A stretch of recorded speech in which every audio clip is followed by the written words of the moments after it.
இன்று கூட நம்ம சங்கீதம் 15 தியானிக்க போகிறோம். சங்கீதம் 15 2 என்ன சொல்கிறது? 1 என்ன சொல்கிறது? கர்த்தாவே, யார் உம்முடைய கூடாரத்தில் தங்குவான்? யார் உம்முடைய வாசிக்கலாம். 1 கர்த்தாவே, யார் உம்முடைய கூடாரத்தில் தங்குவான்? யார் உம்முடைய பரிசுத்த பர்வதத்தில் வாசம் பண்ணுவான்? யார் உம்முடைய கூடாரத்தில் பர்வதத்தில் வாசம் பண்ணுவான் என்றால் யார் அவருடைய கூடாரம்னா என்ன? பரலோக ராஜ்யம் இல்லையா? பரலோக ராஜ்யம். நம்முடைய குடியிருப்பு எங்க இருக்கு? உலகமா? அல்ல, பரலோகமா? சத்தமா சொல்லுங்க. நாங்கெல்லாம் பரலோகத்துக்குரியவர்கள். ஆமென், அல்லேலூயா. இதெல்லாம் பரலோகத்துக்குரியவர்கள் தானே? இல்ல பூமிக்குரியவர்களா? ஆமென். நம்ம எல்லாம் யாரு? பரலோகத்துக்குரியவர்கள். பரலோகத்துக்குரிய பாக்கியவான்களாக நம்ம இருக்கிறோம். ஆமென். பாத்தீங்கன்னா 2வது வசனம் பாத்தீங்கன்னா, யார் அங்க போவா அப்படின்னு நம்ம பார்த்தோம்னா, உத்தமனாய் நடந்து நீதியை நடப்பித்து மனதார சத்தியத்தை பேசுகிறவன் தானே அப்படின்னு சொல்லி எழுதியிருக்கிறது இல்லையா? உத்தமமாய் நடந்து நீதியை நடப்பித்து, உத்தமமாய், உத்தமன் என்றால் நேர்த்தியாய் நடக்கிற மனுஷன் தான் உத்தமன். அதாவது இன்னொரு வகையில சொன்னா, பரிசுத்தமாய் வாழ்கிற மனுஷன் தான் உத்தமமாய் நடக்கிறான் என்று நம்ம பார்க்கலாம். தாவீது ராஜா பாத்தீங்கன்னா அவனுடைய வாழ்க்கையில உத்தமனாய் நடந்தான். ஆனா உத்தமனாய் நடந்த போதிலும் அவன் பாவம் செய்தான். மூலமாக அவன் பாவம் செய்கிறான். ஆனாலும் தன் பாவத்தை அறிக்கை செய்து அவன் மன்னிப்பை பெற்று மறுபடியும் என்ன செய்தான்? உத்தமத்தில் நடந்து தன் ஓட்டத்தை முடித்தான் என்று நம்ம பார்க்கலாம். வேதத்தில் நாம் வாசிக்கலாம். யோபுவை குறித்து நம்ம வாசிக்கலாம். யோபு எப்படிப்பட்டவனாய் இருந்தான் என்றால் உத்தமனாய் இருந்தான் என்று பார்க்கிறோம். எல்லா சூழ்நிலைகளிலும், எல்லா கஷ்டமான பாதைகளிலும் கூட யோபு ஒரு உத்தமனாய், ஒரு நீதிமானாய், சத்தியத்தில் வழி நடந்தான் என்று நம்ம பார்க்கிறோம். எந்த சூழ்நிலையிலும் அவன் தன் உத்தமத்தை விட்டு விடவில்லை என்று நம்ம பார்க்கிறோம். ஏன் அவனால் அப்படி உத்தமமாய் நடந்தது என்று பார்த்தோம்னா, யோபு 1:1 வாசிக்கலாம். ஊத்ஸ் தேசத்திலே யோபு என்னும் பெயர் கொண்ட ஒரு மனுஷன் இருந்தான். அந்த மனுஷன் உத்தமனும் சன்மார்க்கனும், தேவனுக்கு பயந்து பொல்லாப்புக்கு விலகுகிறவனுமாயிருந்தான். பொல்லாப்புக்கு விலகி தேவனுக்கு பயந்து அவன் வாழ்ந்ததினால் மட்டுமே அவன் உத்தமமாய் நடக்க முடிந்தது என்று நம்ம பார்க்கலாம். சங்கீதம் 51:6 இப்படியாக சொல்கிறது. இதோ உள்ளத்தில் உண்மை இருக்க விரும்புகிறேன் என்று வாசிக்கிறோம். யோபு தன் உள்ளத்தில் உண்மையாய் இருந்தான். உண்மையாய் இருந்த போதிலும் தன் மனைவி யோபுவை பார்த்து என்ன சொல்லுகிறாள் என்று நம்ம பார்ப்போம் என்றால், என்ன நீ தேவனை தூஷித்து ஜீவனை விடும் அப்படின்னு சொல்லி நம்ம பார்க்கிறோம். தேவனை தூஷிக்க சொல்றான், ஜீவனை விடு அப்படின்னு சொல்லும் சூழ்நிலையில கூட யோபு என்ன செய்கிறான்? அந்த நேரத்துல கூட அவன் உத்தமத்தில் நிலைத்திருந்தான். வாசிக்கலாம். 2ஆம் அதிகாரம், யோபு 2ஆம் அதிகாரம் 10வது வசனம். அதற்கு அவன், நீ பைத்தியக்காரி பேசுகிறது போல பேசுகிறாய். தேவன் கையிலே நன்மையை பெற்ற நாம் தீமையையும் பெற வேண்டாமோ என்றான். இவைகள் எல்லாவற்றிலும் யோபு தன் உதடுகளினால் பாவம் செய்யவில்லை. அவ்வளவுதானா? சரி, முன்னாடி என்ன செய்யல? பாவம் செய்யல. தன் உத்தமத்தை விற்று போடவில்லை. உத்தமத்தை விற்று போடல. மனைவியும் கணவனும் ஒரே சரீரம் தான், ஒரே மாமிசம் தான். நான் அந்த மனைவி சொல்றான், நீ ஜீவனை விடும், கர்த்தரை தூஷித்து ஜீவனை விடும் சொல்ல போதும் கூட அவன் என்ன செஞ்சான்? மனைவியோட வார்த்தைகளை காட்டிலும் தேவனுடைய வார்த்தை எனக்கு அவர் தான் எனக்கு ஃபர்ஸ்ட் ப்ரையாரிட்டி. எனக்கு அவரை நான் எப்படி விட முடியும்? நான் உத்தமத்துல இருந்தா தானே நான் பரவாயில்ல போக முடியும் இல்லையா? இன்று கூட சிலர் மனைவி கணவன் பாத்தீங்கன்னா, மனைவி சில சமயம் கணவன் தவறும் போது சொல்லுவாங்க, போகாதீங்க, வேண்டாம் அப்படின்னு சொன்னேன். எனக்கு வேற இல்லை, நான் இப்படிதான் போவேன் அப்படின்னு சொன்னா என்ன ஆகுது? உத்தமம் அவங்க வழியில நடக்கும்போது போகும்போது என்ன ஆகுது? உத்தமத்தை விற்று போடுகிறார்கள், உத்தமத்தை விற்று போடுகிறார்கள். அதே மாதிரிதான் மனைவியும் கணவன் சொல்றதை கேட்காம போகும்போது தங்களுடைய உத்தம வழியை என்ன செய்யறாங்க? விற்று போடுகிறவர்களாக இருக்கிறாங்க. அப்போஸ்தல நடவடிக்கைகள் 5ஆம் அதிகாரத்துல பார்க்கணும் என்றால் அனனியா சபீரா 2 பேருமே என்ன செஞ்சாங்க? ஒரு மனமா இருந்து என்னத்தை போட்டாங்க, விற்று போட்டாங்க. தன் சொத்தை என்ன ஒரு பாகம் வஞ்சித்து வைத்தார்கள் என்று பார்க்கிறோம். இத்தனைக்கும் அவங்க ரட்சிக்கப்பட்டவர்கள், இயேசுவை அறிந்தவர்கள். ஆனால் அவங்க ஒரு மனதோடு விற்று போட்டார்கள், தன் ஒரு பாகத்தை வஞ்சித்து. அப்ப சப்பீராவாலும் சொல்லியிருக்கணும், நம்ம இப்படி பண்ணியிருக்க கூடாது. அது சொல்லல. அவங்க என்ன பண்ணாங்க? அவங்களுடைய உத்தமத்தை விற்று போட்டார்கள். விற்று போட்ட பிறகு என்னாச்சுன்னு உங்களுக்கே தெரியும். அனனியா சப்பீராவுக்கு நேரிட்டதை என்னன்னு உங்களுக்கு தெரியும். அது மாதிரிதான் நம்முடைய வாழ்க்கையிலும் நம்முடைய உத்தம வழியை, நம்முடைய பரிசுத்த வழியை ஒருபோதும் என்ன செய்யக்கூடாது. நம்ம ஃப்ரெண்ட் மூலமோ அல்ல உங்க ஹஸ்பண்ட் மூலமோ உள்ள உங்க மனைவி மூலமோ உங்க பிள்ளைகள் மூலமாக உங்க உத்தம வழியை ஒருபோதும் என்ன செய்யக்கூடாது? விற்று போடக்கூடாது. 2வது பார்த்தோம் என்றால் அவன் எப்படி அந்த உத்தமத்தில் நிலைத்திருக்க முடிந்தது என்று பார்த்தோம் என்றால், அந்த குயவன் கையில் ஒரு களிமண், எப்படி அந்த களிமண் குயவன் கையில ஒப்பு கொடுக்குது இல்லையா? நீங்க உங்க டேஸ்ட்ல நீங்க அழகா ஒரு பாத்திரமா வணைங்க அப்படின்னு சொல்லி அந்த குயவன் கையில அந்த களிமண் ஒப்பு கொடுக்கு. அது மாதிரிதான் யோபு தேவனுடைய கருத்துல முழுமையாக ஒப்பு கொடுத்து, தேவனுடைய டேஸ்ட் படி என்னை நீங்க வணைங்க, நான் ஒப்பு கொடுக்கிறேன் அப்படின்னு சொல்லி ஒப்பு கொடுத்தான். ஒப்பு கொடுக்கும் போதுதான் அந்த உத்தமத்துல அவனால நிலைத்திருக்க முடிந்தது. மாதிரிதான் நாமும் உத்தமத்தில் பரிசுத்தமாய் நிலைத்திருக்க வேண்டும் என்றால் தேவனுடைய கருத்தில் என்னை ஒப்பு கொடுக்கிறேன். குயவன் கையில் ஒப்பு கொடுத்தது, களிமண் ஒப்பு கொடுத்தது போல என்னையும் தாழ்த்தி கரத்துல ஒப்பு கொடுக்கிறேன். நீர் என்ன சித்தம் செய்து என் மூலமாக நினைத்திருக்கிறீரோ அதை நீங்க நிறைவேற்றுங்க அப்படின்னு சொல்லி நம்ம ஒப்பு கொடுக்கும் போது அவருடைய சித்தம் நம் மூலமாக கண்டிப்பா அழகா நடத்துவார். ஆமென், அல்லேலூயா. 2வது காரியம் பார்த்தீங்கன்னா வாசிக்கலாம். யோபு 27:6. யோபு 27:6 என்ன சொல்கிறது என்றால், என் நீதியை கெட்டியாய் பிடித்திருக்கிறேன், அதை நான் விட்டு விடேன் என்று அங்கே சொல்கிறத பார்க்கிறோம் இல்லையா? இப்ப 2வது சங்கீதம் 15:2 என்ன சொல்கிறது? உத்தமனாய் நடந்து நீதியை நடப்பித்து. 2வது பாத்தீங்கன்னா நீதியாய் அவன் நடந்தான் என்று நம்ம பார்க்கலாம். அதாவது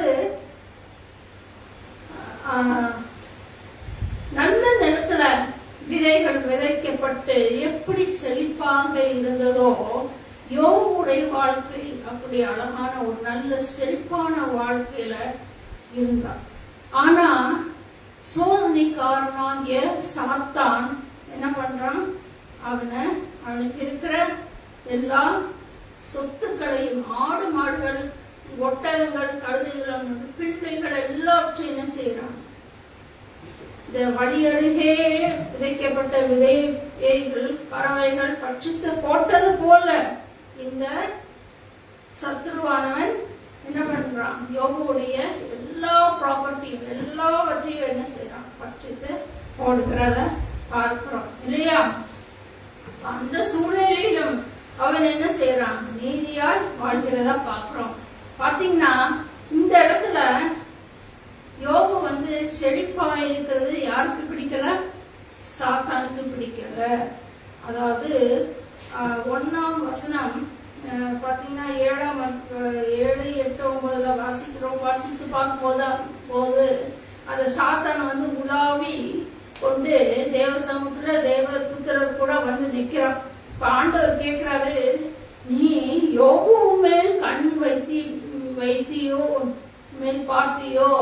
அப்படின்னு சொல்லி அங்கே அவர் கேட்கிறார். அப்ப ஆம் வைத்தே, நீதான் அவரோட வேலையை அடிச்சிருக்கீங்க, உங்க கையை எடுத்துட்டீங்கன்னா என்ன ஆகும், அவன் தூஷியானா இல்லையான்னு பார்க்கலாம் அப்படின்னு சொல்லி அங்கே சொல்லப்பட்டிருக்கிறது. ஆனாலும் தேவன் அவன் ஜீவனை மட்டும் நீ தொடக்கூடாதுன்னு சொல்லி பர்மிஷன் கொடுக்கிறாரு. இங்க 2 காரியம் நடக்குது. ஒண்ணு, சாத்தான் பொறாமப்படுகிறான். யோபு செழித்திருக்கிறது அவனுக்கு பிடிக்கல, அதனால அவனுக்கு என்னாச்சு, பொறாம வந்துருச்சு. இப்படிதான் இன்றைக்கும் நாமும் கர்த்தருக்குள் செழித்து இருக்கும் போது, அல்லாவிட்டால் உலக ஆசீர்வாதம் தேவன் நமக்கு தந்து இருக்கும் போது, தேவனுடைய அறியாத பிள்ளைகள் என்ன செய்கிறார்கள், நம்மை நோக்கி பொறாமை கொள்கிறவர்களாய் இருக்கிறார்கள் இல்லையா?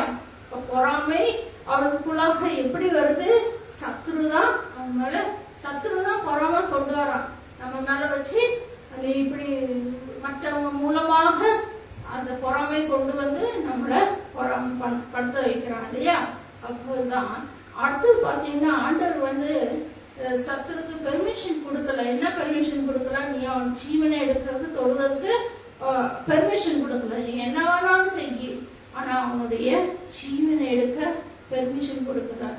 எந்த காரியமாய் இருந்தாலும், எந்த சோதனை நமக்கு வந்தாலும், கர்த்தருடைய பிள்ளைகளுக்கு தேவன் பெர்மிஷன் கொடுக்காம வரவே வராது, வரவே வராது.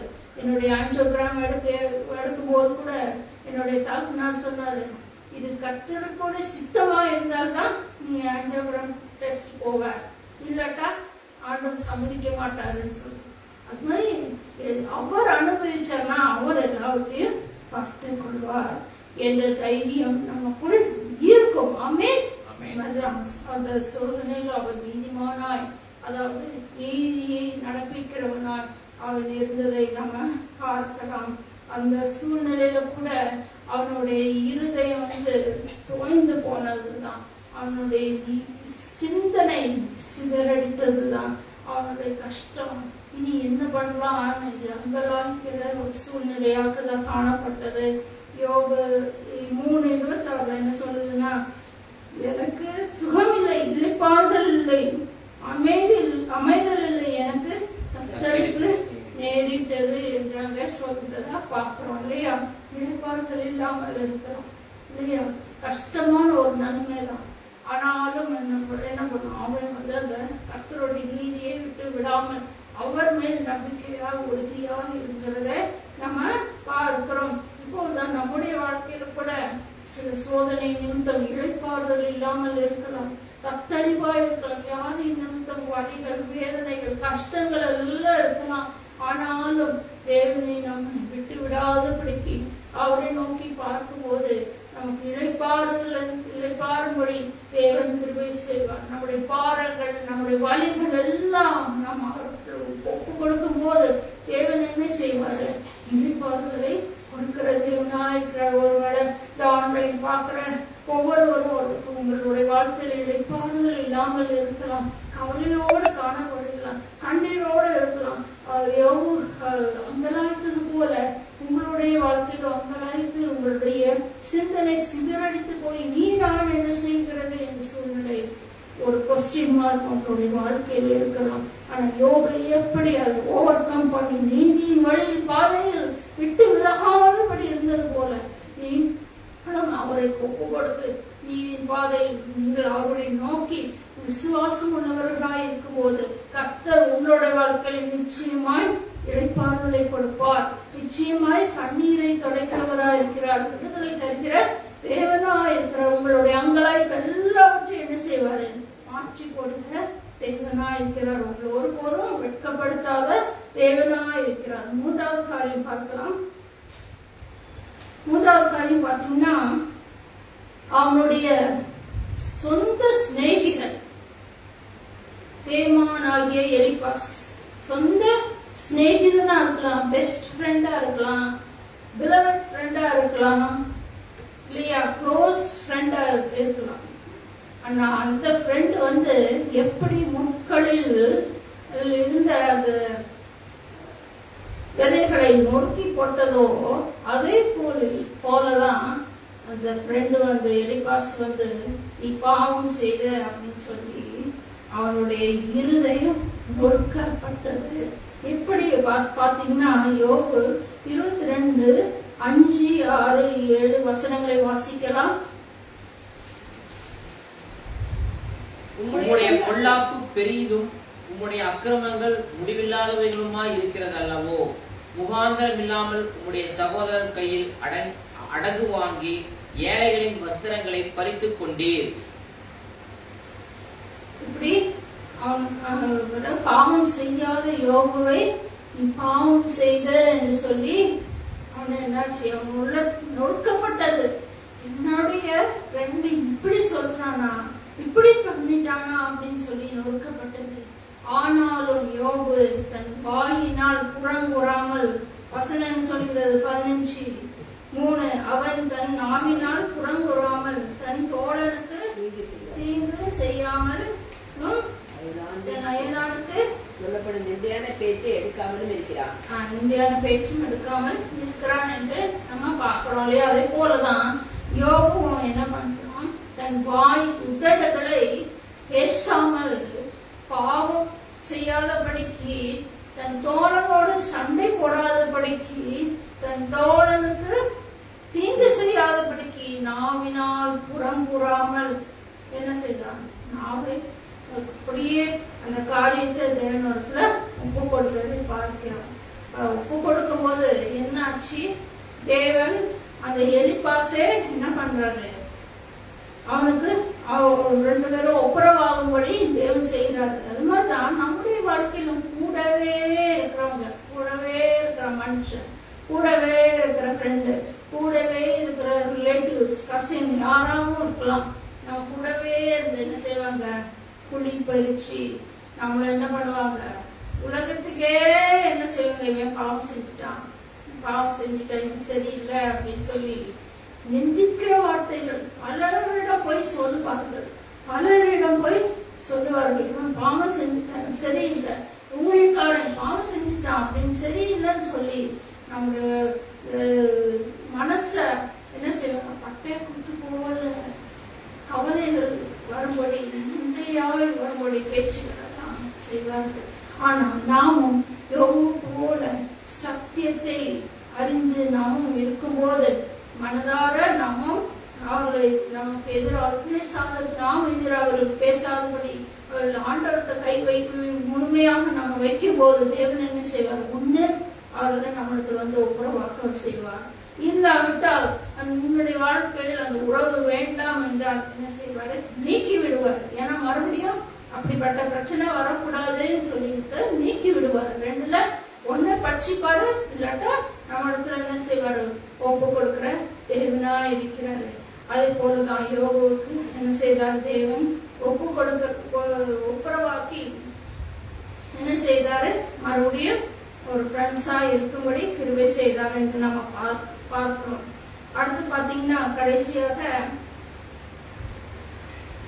யோபுக்கு இருந்த பிரச்சனைகள், பல காரியங்கள், வியாதி எல்லாமே இருந்துச்சு இல்லையா, இந்த பாரங்களும் இருந்துச்சு. ஆனாலும் அவன் அந்த பாரத்தை முழுமையாக ஆண்டவர் கையில் ஒப்பு கொடுத்துட்டான். எப்படி கொடுத்து விட்டான் என்று பார்த்தோம் என்றால், நான் சோதித்த பின்பு ஒன்னாக விளங்குவேன் என்று சொல்லி அவன் நம்பிக்கையோடு ஒப்பு கொடுக்கிறது பார்த்தோம். நான் சோதித்த பிறகு ஒன்னாக விளங்குவேன், கண்டிப்பா விளங்குவேன், சோதனை எனக்கு கண்டிப்பா விடுதலை இருக்கு என்ற கான்பிடன்ஸ், இந்த ஃபெய்த் அவனுக்குள்ள இருந்தனாலதான் என்னாச்சு, கர்த்தர் என்ன செய்தாரு, அவன் உத்தமத்தை பார்த்து, அவனுடைய நீதியின் வழியை பார்த்து, அவன் சத்தியத்தை என்ன செய்யக்கூடாது, நம்ம விற்க கூடாது, சத்தியத்தை வாங்கு அதை விற்காதே சொல்லு.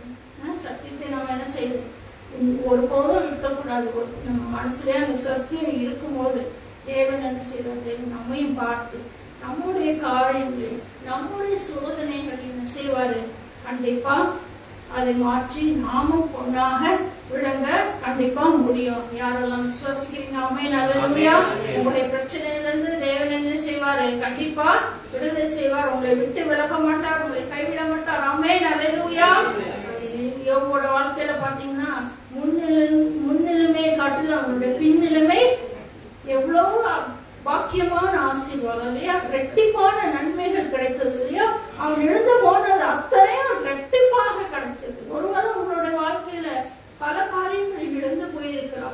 சுகவீனத்தினால பல காரியங்கள் இழந்து போயிருக்கலாம், அளவிட்டால் ஏதாவது திங்ஸ் இழந்து போயிருக்கலாம்.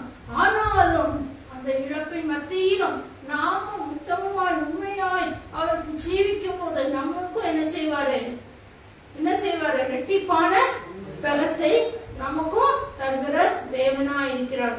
ஏனென்றால் அவர் நம்மை தேவனுடைய பிள்ளைகளை ஒருபோதும் கைவிட மாட்டார், ஒருபோதும் விலக மாட்டார். எந்த சோதனைகள் எத்தனையோ வந்தாலும் கூட அவர் என்ன செய்வாரு, உங்களை ஒருபோதும் கைவிடாதது. என்னுடைய வாழ்க்கையில எத்தனையோ சோதனைகள் வந்துச்சு, எத்தனையோ பிரச்சனைகள் வந்துச்சு.